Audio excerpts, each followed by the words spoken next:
오늘 시간에도 여러분 가운데 충만한 은혜가 있기를 간절히 축복합니다. 자, 오늘 본문 1절, 창세기 12장 1절 이하를 보면요, 하나님께서 저 갈대아 우르에 있는 아브라함을 두 번이나 부르시죠. 우리가 지난 시간에 본 것처럼 아브라함은 갈대아 우르에서 부르심을 받았는데 아버지 데라와 함께 이제 하나님의 지시할 땅 가나안 땅으로 가다가 어디서 멈췄어요? 하란에서 멈췄어요. 그러다가 그 하란에서 아버지 데라가 사망한 이후에 아브라함은 두 번째 부르심을 받고 이제 가나안 땅을 향해 오게 되는 거예요. 그때 하나님은 창세기 10장 2절에서 복을 약속하세요. 내가 너로 큰 민족을 이루고 내게 복을 줄 것이고 내 이름을 창대하게 할 것이니 너는 복 그 자체가 될 것이다. 하나님이 약속하셨어요. 자, 그래서 아브라함은 하나님의 그 말씀 따라서 이제 말씀에 순종해서 가나안 땅을 향해 출발했고 드디어 가나안 땅에 들어가게 됩니다. 자, 여기서 오늘 5절 보면요, 이름들이 등장하는데 오늘은 이름들을 좀 더 지난 시간에 본 것 같은데 이름들을 좀 더 자세히 보면서 도대체 여기에 무슨 의미가 담겨 있는지 우리 한번 봅시다. 여기 등장인물들이 있어요. 4명의 등장인물들. 자, 봅시다. 아니, 3명의 등장인물들이 있죠. 3명의 등장인물들이 있어요.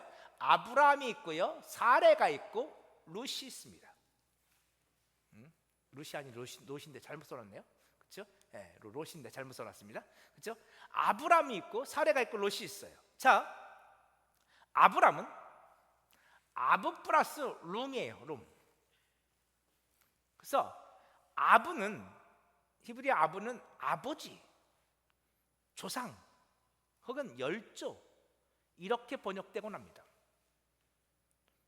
중요한 건 이 뒤에 있는 룸이에요. 룸. 이 룸은 높다, 고귀하다 또는 오만하다, 썩다 이런 뜻이에요. 자, 룸은 좋은 의미 같아요? 나쁜 의미 같아요? 어떤 의미? 좀 썩 좋아 보이지 않죠. 그는 고귀한 아버지예요. 그는 높은 아버지예요. 그런데 그 높음이 오만이고 교만이에요. 그 높음이 썩을 높음이에요. 아브라함은 아무튼 높은 자예요. 아브라함의 꿈이었어요. 이것이 아브라함의 꿈이죠. 자, 아브라함의 아내 사레가 등장합니다. 이 사레는 히브리어로 사라이라는데요, 이 사르라는 단어에서 왔어요. 근데 이 사르는 수령, 지배자, 방벽, 두목, 우두머리, 이것도 역시 높음을 상징하고 있죠. 어떠한 우두머리입니다. 어떤 지배자입니다. 높은 자예요. 그러니까 우리는 아브람과 사레의 꿈을 알 수 있죠. 그들은 높아지기를 소망하고 있습니다. 그들은 높아지기를 원하는데 그것이 썩 긍정적으로 보이지 않습니다. 자, 또 하나 롯이 있어요. 이거는 롯은 로트라고 나와요. 로트. 히브리어 로트인데요, 이건 원형이 라트예요. 라트. 근데 이 라트가 의미심장해요. 이 라트는 불타다, 활활 타다, 불꽃을 내며 타다. 이게 불로 태워지는 거예요. 이 라트가 원래는. 그래서 이 라트가 쓰일 때는요, 대부분 하나님의 심판을 상징해요. 이 창세기 12장에서 갈대아 우르에서 바벨론이죠. 바벨론에서 하나님의 부름을 받아 가나안 땅에 오게 된 사람들의 등장인물은 아브람, 사레, 롯이에요. 그들은 높아지길 소망해요. 우두머리가 되길 원해요. 근데 그 결과는 뭐예요? 하나님의 심판이에요. 자, 라트를 우리 한번 볼까요? 신명기 32장 22절 보면 이렇게 말했네요. 그러므로 내 분노의 불이 일어나서 스올의 깊은 곳까지 불사르며 땅과 그 소산을 삼키며 산들의 터도 불타게 하는도다. 여기서 불타게 하는도다, 이게 라트예요. 이게 롯이란 말이에요. 이 신명기 32장의 말씀은 그런 거예요. 너희들이 나를 버리고 우상을 숭배한다면 내가 너희들을 불타게 할 것이다. 라트할 것이다. 근데 이게 놀랍게도 롯이에요. 라트예요. 그러니까 내가 너희를 심판할 것이다 말씀하시죠. 그러니까 롯은 라트인데 라트는 하나님의 심판이에요. 자, 그러니까 오늘 우리가 창세기 12장의 등장인물은 이렇게 말할 수 있어요. 한번 연결하면요, 다시 볼까요? 아브라함과 사레, 이들은 높아지기를 원해요. 우두머리가 되기를 원해요. 그들의 꿈은 높아지고 우두머리가 되는 거예요. 근데 하나님은 그것을 기뻐해요? 기뻐하지 않아요? 기뻐하지 않아요. 하나님은 그들을 오만한 자들이란 말이에요. 그리고 롯은 그런 아브람과 사레를 심판하시는 하나님의 심판을 상징해요.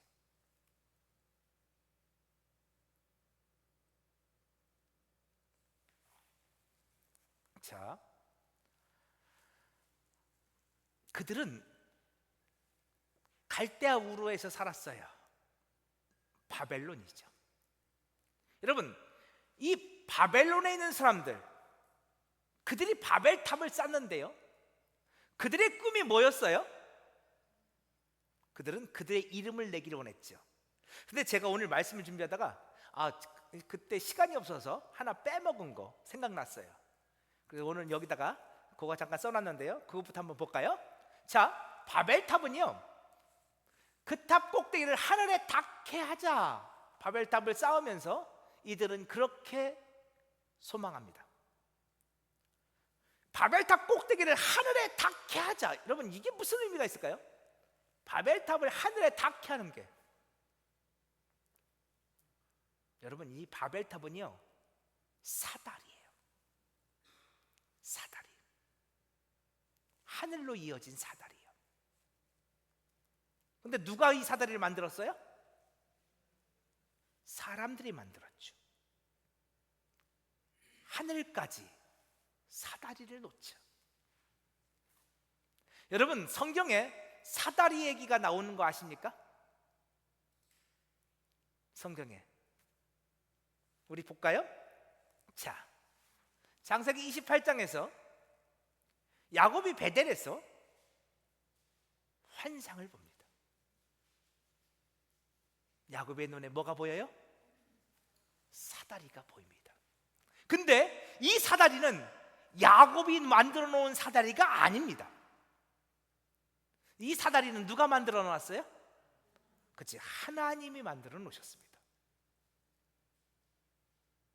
그 사다리가 하늘까지 이어져 있습니다. 그렇죠? 보세요. 아까 바벨탑이 그렇게 그 꼭대기를 하늘까지 닿게 하고자 사람들이 바벨탑을 만들었습니다. 근데 그들은 결국 실패했습니다. 사람이 만든 사다리는 실패했습니다. 그런데 하나님이 만드신 사다리는 그 꼭대기가 하늘에 닿았습니까? 안 닿았습니까?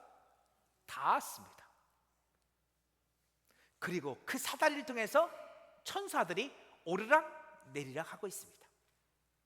그죠? 그런데 예수님께서 요한복음 1장에서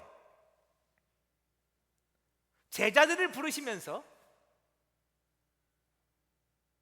그 사다리가 누구라고 말씀하셔요? 요한복음 1장 51절 보세요. 진실을 주신 너에게 이르노니 하늘이 열리고 하나님의 사자들이 인자 위에 오르락내리락 하는 것을 보리라 하시니라. 여러분, 인자 위에, 인자가 누구예요? 예수님이요. 하나님의 사자들이 인자 위에 오르락내리락 하는 것, 이건 분명히 창세기 28장을 예수님이 말씀하시는 거예요. 야곱이 본 그 하늘 사다리, 사람이 만든 사다리가 아니에요. 하나님께서 만드신 그 하늘 사다리, 그래서 천사들이 하늘까지 닿아서 오르락내리락 하는 그 하늘 사다리, 그 하늘 사다리는 누구예요? 인자이신 예수 그리스도를 말해요.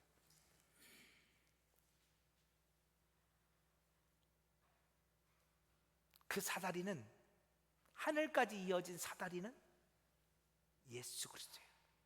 그래서 예수님께서 요한복음 14장에서 내가 곧 길이다, 내가 그 길이야.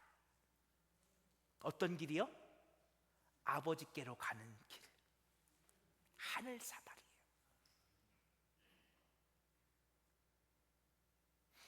그러니까 이 바벨탑의 탑을 만든 사람들의 꿈은 뭐냐면 하늘까지 사다리를 연결하고 우리 이름을 내고 흩어짐을 면하자. 여러분 우리 이거 봤죠? 흩어짐을 면하자가 무슨 뜻이었다고 했어요? 우리 죽지 말자, 우리 영생을 얻자. 하늘까지 사다리를 내서 우리 죽지 말고 영원히 살아보자. 이것이 그들의 꿈이었습니다. 근데 인간이 만든 사다리로는 사람들이 영생을 할 수 있어요? 없어요? 없어요. 그 바벨탑은 무너져요. 인간이 만든 사다리. 여러분, 인간이 만든 사다리, 오늘날의 바벨탑이 뭐예요? 물질이요? 세상 권세요? 네, 물론 그런 것도 있어요. 그런데 이 바벨탑은 나의 선이에요, 나의 의예요, 나의 공로예요. 그것으로는 내가 하나님 앞에 갈 수 없어요.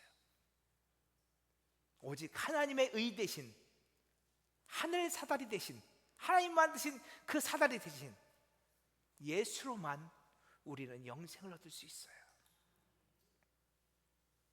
그래서 사다리 얘기가 나오는 거예요, 여러분.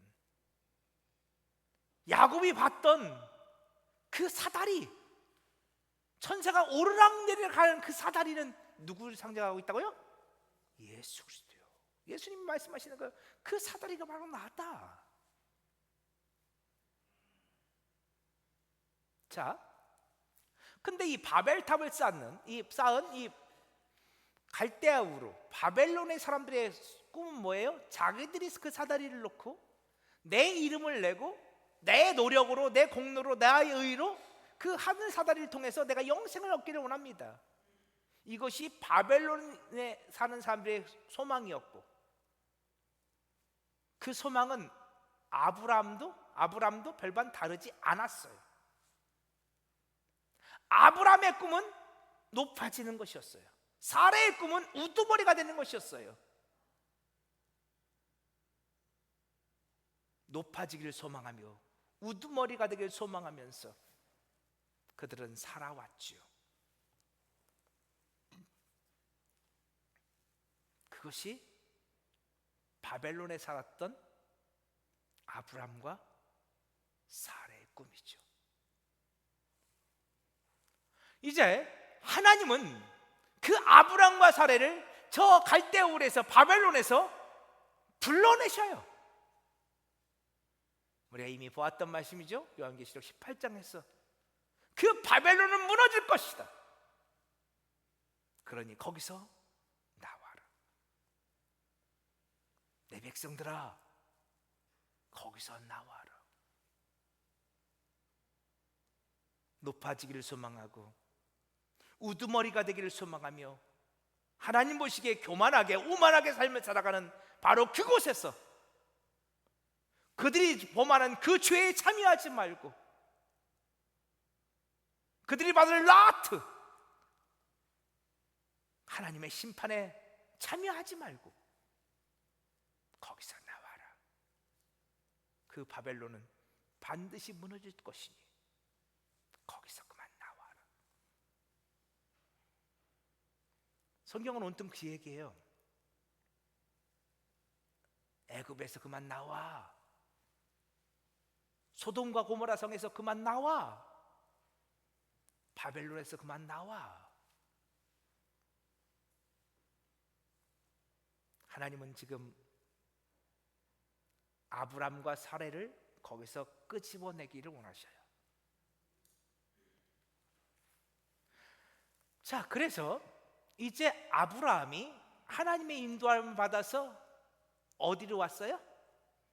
가나안 땅으로 들어왔어요. 근데요, 가나안이라는 이름도 참 의미심장해요. 카나거든요, 카나. 근데 그 카나는 무릎을 굽히다, 낮추다, 굴복시키다, 항복하다라는 뜻을 갖고 있어요. 아브람은 높아지기 원했어요. 사라는 우두머리가 되기를 원했어요. 근데 하나님은 그들을 그 바벨론에서 끄집어내셔서 가나안으로 이끄시는데, 하나님은 그들을 가나안으로 가면 그럼 내가 높아질까요? 오히려 하나님은 나를 어떻게 해요? 낮추셔요. 하나님은 오히려 우리를 어떻게 해요? 굴복시키셔요. 무릎을 꿇리셔요. 내가 자발적으로 꿇는 거 아니에요. 우리는 절대로 그렇게 안 돼요. 하나님이 우리를 그렇게 무릎을 꿇리셔요. 하나님이 우리를 낮추셔요.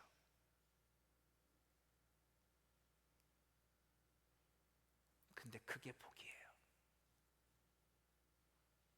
그게 은혜예요. 그들이 바벨론을 떠나서, 하란을 떠나서 가나안 땅으로 들어갔어요. 자, 출 바벨론의 여정을 우리 한번 볼까요? 혹시 기억나시나요? 바벨이라는 뜻이 무슨 뜻이라고 했어요? 얼른 봐요. 바벨이 뭐예요? 섞다, 혼합하다. 여러분, 성경에서 섞는 것, 혼합하는 것은 좋은 의미가 아니에요. 우상숭배를 말하고요, 하나님을 반역하는 것을, 음란을 말해요. 이게 바벨이에요. 이 바벨은 그러니까 우상숭배의 땅이에요. 영적으로 음란함의 땅이에요. 그 바벨은 모두들 다 높아지기를 원하고 우두머리가 되기를 원하는 땅이에요. 하나님을 왕으로 인정하지 않고 내가 왕이 되고 싶은 땅이에요. 그게 바벨이에요.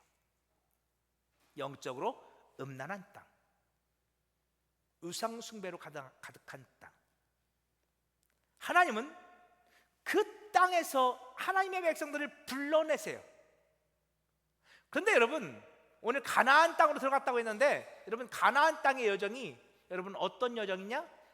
출애굽의 여정도 그렇고요, 오늘 이제 아브라함을 우리가 보겠지만 이 여정은 광야의 여정이에요. 가나안 땅이라고 해서 그냥 금방 우리가 원하는 대로 젖과 꿀이 흐르고 풍성하고 그렇지 않아요. 그 가나안 땅의 여정 가운데는 반드시 뭐가 있어요? 광야가 있어요. 이 광야는 미드바르. 근데 미드바르는 다바르에서 나왔다 그랬죠? 말씀이 있는 곳이에요. 그러니까 광야는 어떤 땅이냐? 말씀의 땅이에요. 바벨은 우상숭배의 땅이고 영적인 음란함의 땅이라면, 하나님은 그들을 광야로 끌어내서 그 광야 가운데서 말씀으로 만나주셔요. 그 땅은 말씀의 땅이에요. 그래서 하나님은 그들을 어디로 이끌어 가세요? 가나안으로, 카나로 이끌어 가셔요. 그런데 이 카나는 어떤 땅이라고요? 내가 무릎을 꿇고 굴복하고 낮추어지고 항복하는 땅이에요. 지난날에는 내가 높아지길 원했어요. 근데 하나님의 인도하심 속에서, 말씀 속에서 내가 광야에서 이제 말씀의 훈련을 받았어요. 그리고 내가 이제 가나안 땅, 이 가나안 땅은 하나님 나라를 상징하죠. 이 가나안 땅에 내가 들어갔을 때 이제 나는 나의 모든 과거의 소망들, 꿈들을 배설물처럼 버렸어요. 지난날에는 나의 꿈은 높아지는 거였는데 이제 나는 낮아졌어요. 이제 나는 주님 앞에 항복했어요. 나는 이제 무릎을 꿇었어요. 그래서 오늘 찬양을 그 찬양 불렀어요. 탕자처럼 방황할 때 멀고 험한 이 세상길. 세상에서 탕자처럼 방황할 때 나는 높아지고 싶었죠. 그런데 광야에서 난 부서지고 깨어졌어요. 말씀을 통해서 나는 훈련이 되어졌죠.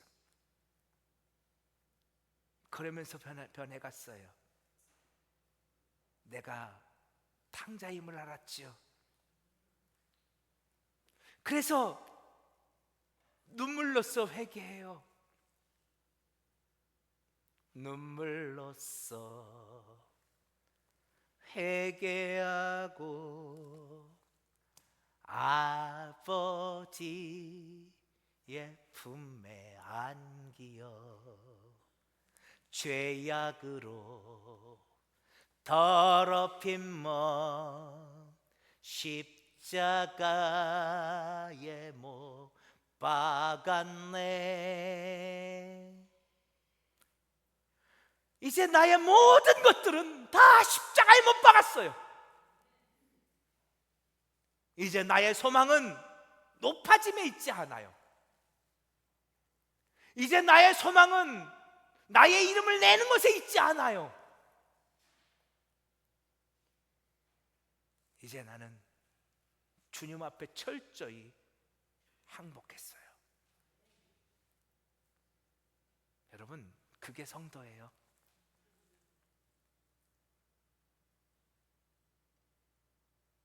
처음엔 다 그래요. 처음에는 예수 믿어서 높아지고 싶어서 신앙생활을 시작했죠. 예수님의 제자들이 그렇잖아요. 높아지고 싶어서, 더 많이 가지고 싶어서. 예수님 십자가 말씀하시는데 서로 싸우잖아요. 높아지겠다고. 그런데 그들에게 성령이 임하였을 때 그들은 높아지겠다고 싸우지 않아요. 이제 그들은 그런 것이 신앙생활의 목표 아니에요. 그들은 스스로를 이렇게 고백해요. 내가 예수를 십자가에 못 박았습니다. 내가 죄인 중에 괴수입니다. 그들은 스스로를 낮추죠.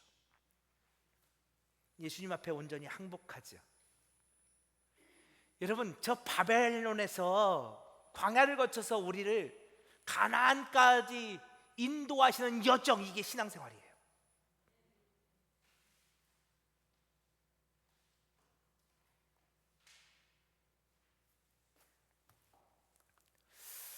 자, 그런데 6절이 있는데 이걸 좀 더 볼까요? 그렇죠. 얼른 봅시다. 그렇게 가나안 땅에 이르렀는데요, 아브라함이 세겜 땅을 지나가게 되었어요. 제가 지도를 하나 갖고 왔어야 했는데 안 갖고 왔네요. 세겜은 예루살렘에서 북쪽에 있어요. 그런데 이 세겜, 나중에 보여드릴게요. 이 세겜 땅 모래 상실나무에 이르렀대요. 여기에 또 다른 의미가 있어요. 여러분, 세겜은요 히브리어로 싹함이에요. 싹함.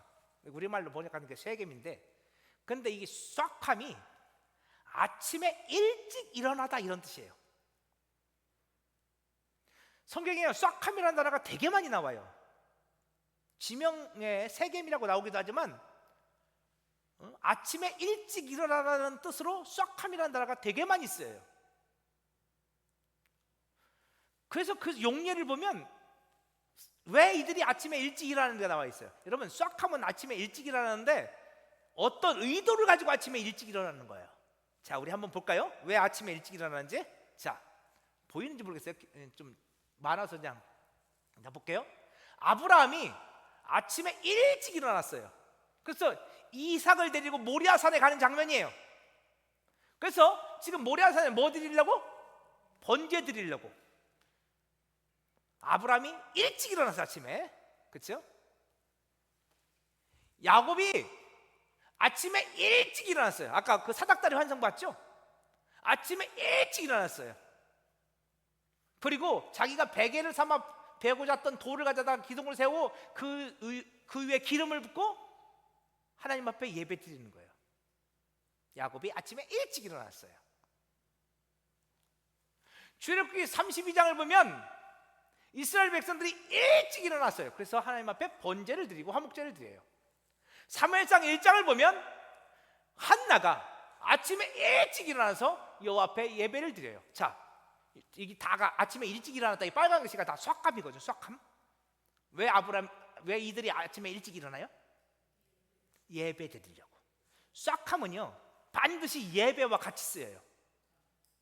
그러니까 아침에 일찍 일어나는 이유는 뭐 때문이다? 예배 드리려고. 예, 잘하셨어요. 쏴감은 반드시 이 예배라는 단어와 함께 쓰여요. 그런데 잘 보세요. 여기가 쏴감이에요. 이들이 지금 아침에 일찍 일어났어요. 왜? 예배 드리려고. 그 땅이 세겜이에요. 근데 중요한 건 모래 상수리 나무에 이르렀다는 거예요. 이건 우리 모래, 뭐 흙모래 할 때 모래 그거 아니에요. 여기서 모래는요 교사, 선생님이라는 히브리어예요. 근데 중요한 건 상수리 나무예요. 여러분 성경에서요 이스라엘 가면 상수리 나무가 되게 많아요. 우리나라보다 더 많은 거예요. 제가 볼 때는. 물론 산지 쪽에, 광야지대 말고요, 산지 쪽에. 특별히 제가 그 갈멜산 갔을 때 상수리 나무 많아요. 근데 상수리가요 우리나라 상수리보다 2배, 3배 커요. 이렇게 커요. 상수리 열매가. 상수리 나무가 많은데요. 근데 성경에서 상수리 나무 아래에서 뭘 한다 라는 표현이 나오면 이건 반드시 우상 숭배와 관련이 있어요.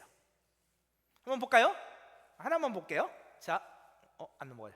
자, 호세아서 4장 13절을 보면 사람들이 산 꼭대기에서 제사를 드려요. 근데 어디? 상수리 나무 아래에서 제사를 드리는데 그들이 음행하고 간음을, 그러니까 우상을 숭배하고 있는 거예요. 예배가 지금 하나님을 예배하는 예배가 아니에요. 이 상수리 나무 아래에서 드리는 예배는 뭐다? 우상 숭배예요. 그러니까 잘 보세요. 지금 이 세겜 싹함은 예배, 아침에 일찍 일어나 예배를 드리려고. 그러니까 이 싹함은 예배하는 어떤 땅이에요. 근데 그들이 드리는 예배는 어떤 예배예요? 상수나무에 드리는 예배니까 하나님을 예배하는 거예요? 아니죠. 우상을 예배하는 거죠. 근데 이게 모래가 교사라고 있잖아요. 그러니까 그들이 지금 하나님의 말씀을, 진리에 대신 하나님의 말씀을 가르치는 것이 아니라 어떤 것? 우상과 관련된 잘못된 가르침을, 잘못된 예배를, 잘못된 그 말씀의 가르침을 지금 가르치고 있는 거죠. 이게 지금 어디에서 벌어지고 있다? 세겜 땅에서. 그러니까 이 세겜은 예배의 장소인데 그 예배는 하나님을 예배하는 게 아니야. 그 가르침은 진리의 말씀을 가르치고 있는 게 아니에요. 지금 아브라함이 가나안 땅에 들어왔을 때 그 가나안 땅은 우상 숭배로 가득했고 진리가 아니라 잘못된 가르침, 비진리로 가득한 땅이었음을 이렇게 말하는 거예요. 그 땅은 어둠으로 가득했습니다. 그 땅은 우상 숭배로 가득했습니다. 그 땅은 잘못된 예배로 가득했습니다. 아브라함이 하나님의 말씀 따라서 저 바벨론에서 갈대우르에서 가나안 땅으로 왔을 때 그 땅은 어땠다고요? 더러운 우상으로 가득한 땅이었어요. 비진리로 가득한 땅이었어요. 자, 그 땅을 또한 이렇게도 말해요. 자, 7절 보니까 여기부터 볼게요. 7절. 그런데 하나님께서 내가 이 땅을 내 자손에게 주리라고 약속하세요. 근데 그 땅을, 그 우상으로 가득한 그 땅을, 그러면 내가 이 땅을 내 자손에게 주리라는 것은 어떤 말씀일까요? 내가 너를 통하여, 너의 자손을 통해서 이 우상으로 가득한 이 땅을 하나님 나라로 만들겠다는 약속이죠. 내가 너를 통하여, 너와 내 자손을 통하여. 여러분, 오늘 우리들 삶 속에서 그런 은혜가 있길 간절히 축복합니다. 우상으로 가득한 우리 가정을, 우상으로 가득한 우리 부여 땅을, 우상으로 가득한 대한민국 사회를, 그렇죠? 하나님의 나라로 오늘 우리를 통하여 만들어지는 역사가 있기를 축복합니다. 그런데요, 이 땅의 모습은 또한 이래요. 자 보세요, 8절. 거기서 베델 동쪽 산으로 옮겨. 여러분, 동쪽으로 옮겨가는 건 좋은 의미라고 했어요? 나쁜 의미라고 했어요? 별로 나쁜 의미라고 말씀드렸죠? 이제 아시죠? 동쪽 산으로 옮겨 장막을 치니 서쪽은 베델이요 동쪽은 아이라. 자, 세겜이란 땅이 있는데 그 서쪽은 베델이고 동쪽은 아이예요. 근데 오늘 본문에는 생략된 말씀이 있어요. 여호수아 7장 2절을 보면요, 보세요. 여호수아가 여리고에 사람을 보냈는데 베델 동쪽에 베나엔 곁에 있는 아이로 보내면 이렇게 있어요. 그러니까 보세요, 이게 어떤 말이냐면 베델이 있고요, 그렇죠? 베델이 있고 그 옆에 베나웬이라는 그런 또 조그만 동네가 있어요. 그리고 그 옆에 아이가 있어요. 지금 이쪽에는 베나웬이 생략되어 있죠. 자, 그런데 우리가 알고 있는 것처럼 베델은 무슨 뜻이에요? 하나님의 집이죠, 그렇죠? 이건 우리가 너무너무 잘 알잖아요. 그런데 베나엔은 어떤 뜻일까요? 이건 하나님의 집과 반대되는 우상의 집이에요. 죄악의 집이에요. 근데 아이, 여러분 아이성죠. 여리고성 전투할 때 그 다음 성이 무슨 성이었어요? 아이성 전투 기억나시죠? 아이성, 그 아이는 폐허라는 뜻이에요. 자 보세요, 아브람이 이 세겜에 이르렀을 때 이제 점점 베델로 옮겨갑니다. 그곳은 하나님의 집이에요. 자, 근데 아브람은 이렇게 갈 수도 있었다는 거예요. 아브람이 하나님의 집에서 베나엔으로, 죄악의 집으로, 우상의 집으로 옮겨가서 점점 동쪽으로 가는 거죠. 결국은 아이로, 폐허가 될 수 있었다. 망할 수도 있었다. 어떤 이들은 그런다는 거예요. 하나님의 인도하심을 받아서 베델에 있어요. 근데 그들이 우상의 집으로, 죄악의 집으로 달려가요. 결국 그래서 그들은 폐허가 돼요. 망해요. 지금 아브라함이 베델 동쪽 산으로 옮겨 장막을 치니 서쪽은 베델이요 동쪽은 아이라. 자, 아브라함은 서쪽의 베델과 동쪽의 아이를 놓고 중간에 여기 베나인이 있죠. 선택을 해야 했어요. 베델로 갈 것인가? 아이로 갈 것인가? 여러분은 지금 어디로 가고 계십니까? 하나님의 집으로, 생명이 있는, 영생이 있는 하나님의 집으로 가고 계십니까? 폐허가 된, 망할 수밖에 없는 그 죄악의 도성으로 가고 계십니까? 아브라함은 그곳에서 베델인지 아이인지를 선택해야 했어요. 근데 아브라함이 그곳에서 하나님을 예배하다가 아브라함이 어디로 갔을까요? 아브라함은 남쪽으로 옮겨가기 시작합니다. 이 남방은 네게부라는 뜻이에요. 네게부. 여러분 네게부 사막이라는 거 들어보셨죠?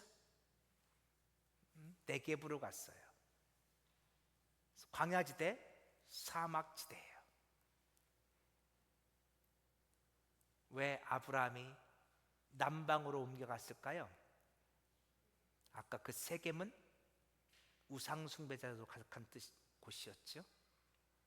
아브라함은 그 우상숭배자들을 피해서 남쪽으로 옮겨가기 시작합니다. 자, 오늘 여기까지만 볼게요.